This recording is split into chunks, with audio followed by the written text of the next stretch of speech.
I'm not sure who this is right now. I think it's Bree, but I'm not for sure. I know that it was Harper when we were at the house. And I know before that it was Jude because she was working. And also communicating a little with our cousin. So I know that she had the front whenever we were working. And Harper had the front right after we stopped working because she was gathering up all of our stuff to go to our dad's. And I was talking to my younger son about what was going to happen. Harper was talking to our younger son about what was going to happen when our job was over with. And she was joking with him about her YouTube career. She was like, well, I'm going to have a YouTube career. And he said, you really need to have a fallback plan. And she's laughing with him, and saying, I know that I need to have a fallback plan. But I've doubled my subscribers in the last week. And he said, oh, how many do you have? And she said that she had 12 now. No, he said, how many do you have? 8? And she said, no, I've got 12. And he kind of laughed. And he said, you need a fallback plan. And she's like, we do have a fallback plan. And then I kind of took over. I took over. And I started explaining to him that we were going to raise sheep. And that we were also going to learn the cattle trading business from our dad. And that we have already looked into raising gourmet mushrooms. And now that we have time, we're going to have time, we can do that. We've already taken some trainings on that. And I've got a lot of land to do those things on. So that's kind of the fallback plan. And I can always go back to computer programming. But I didn't mention that. I can always go back to teaching, but I didn't mention that. So I was telling him about that, and I said, but I really do think that my theories are going to help the world. I think that my theories on how to improve healing, how to gain healing after hurts have been done in childhood from various things. There are various hurts that are done to children in childhood from adults. And it's been going on since the very first humans.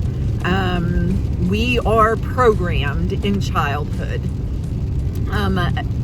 All the stuff that happens to you in childhood is what determines your behavior throughout your entire life. If someone is good to you in childhood, I'm trying to turn on the light. There we go.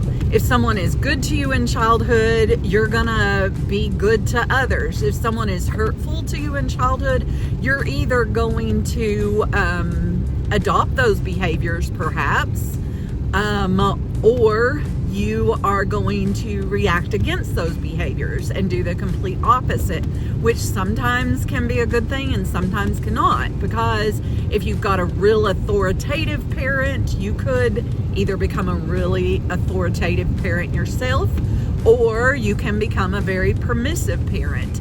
And both of those are extremely bad for kids. They need to have a balance. We all need to have a balance. And children do not always get a balance because we are not balanced. Most human beings are not balanced. So I was explaining to him this theory that I feel like there should be at least one class, if not 2 classes in high school, where it is stressed to kids that you can change these bad behaviors. If you're an attention seeker, you can change that behavior and stop seeking that attention. Or seek it in good ways, like through theater or through music. And if you don't get attention, because sometimes attention seekers will seek attention and then the people in their lives won't give it to them and then they get hurt. So if you're that type of person, you need to train yourself to realize that just because they're not giving you the attention that you want, they are not insulting you. And it's okay. And therefore you don't feel slighted, and then you don't react later or retaliate against the person that didn't give you attention. Does that make sense? I mean, that makes perfect sense to me, but I don't think that we train our children to recognize those different aspects of themselves. And I really think that we all should, because then you have parents that have never trained themselves to stop these bad behaviors, and then they do them to their own kids. And it's this never-ending cycle. I was also telling him about dementia patients. I really think that my techniques would work for them, especially part work, the internal family system. That needs to happen for every dementia patient, because they have these parts within them. We all have these parts within us, even if we're not multiple consciousnesses like I am. We all have these parts within us that are different depending on who you're reacting with. Many people, if they're reacting with children, they act a certain way. If they're reacting with their brother, they act a certain way. If they're reacting with a stranger, they react a certain way. And with dementia patients, you need to train them to communicate between the parts, because what happens in dementia, I believe, is that some of these parts end up dropping off.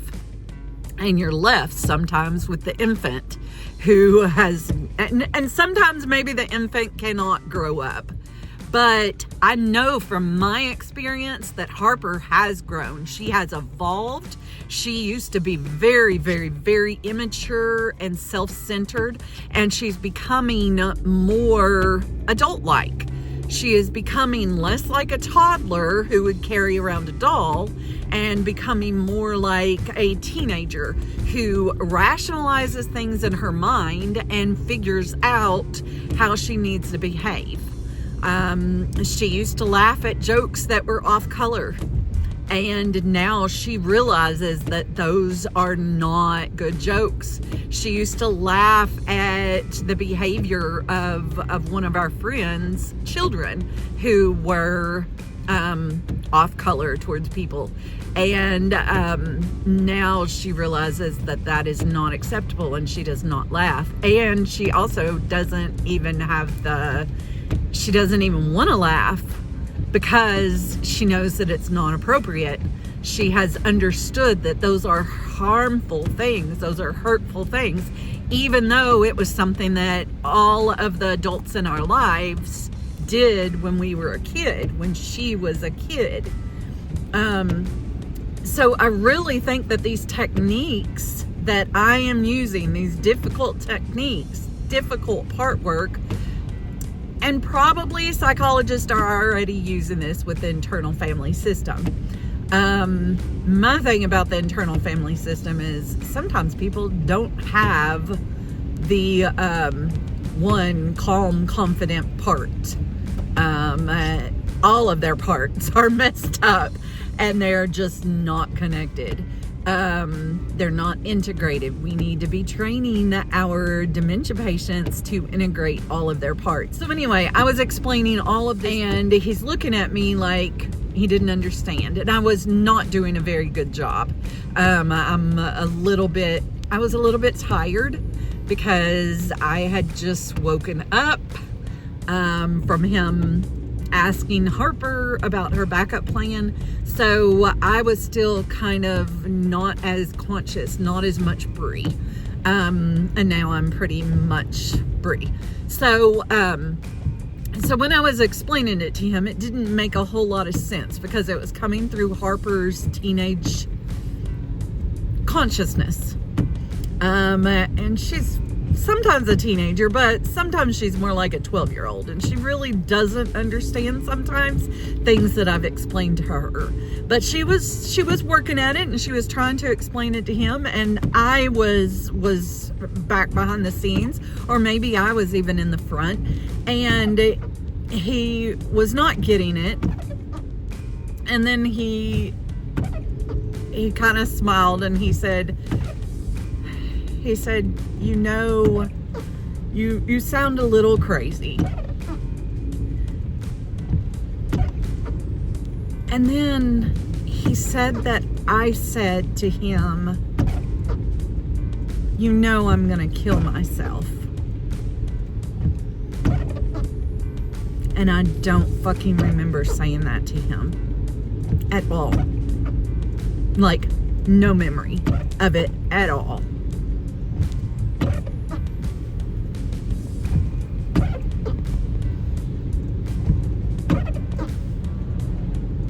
And I don't know who said it.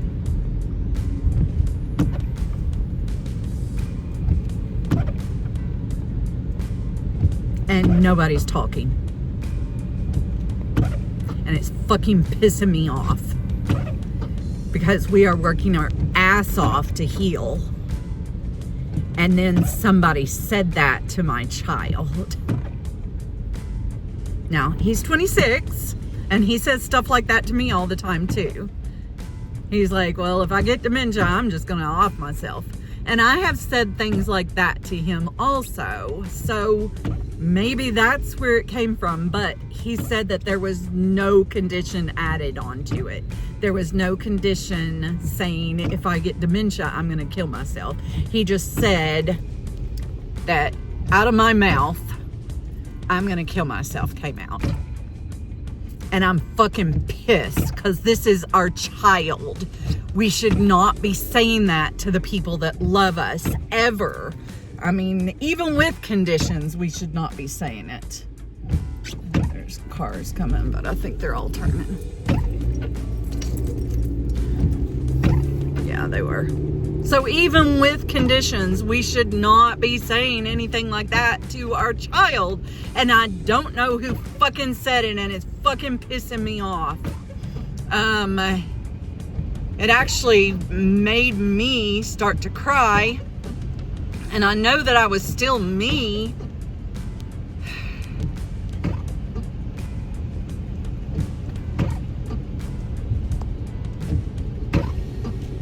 And nobody's talking.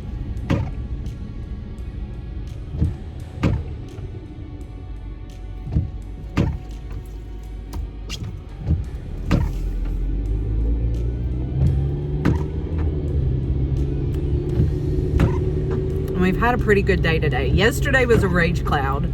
Today's not been bad. So I don't fucking know who would have said it.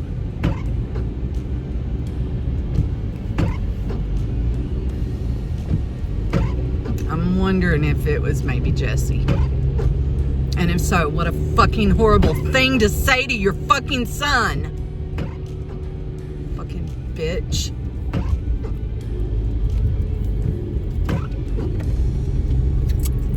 Whoever it was, you're a cunt. That's all I have to say.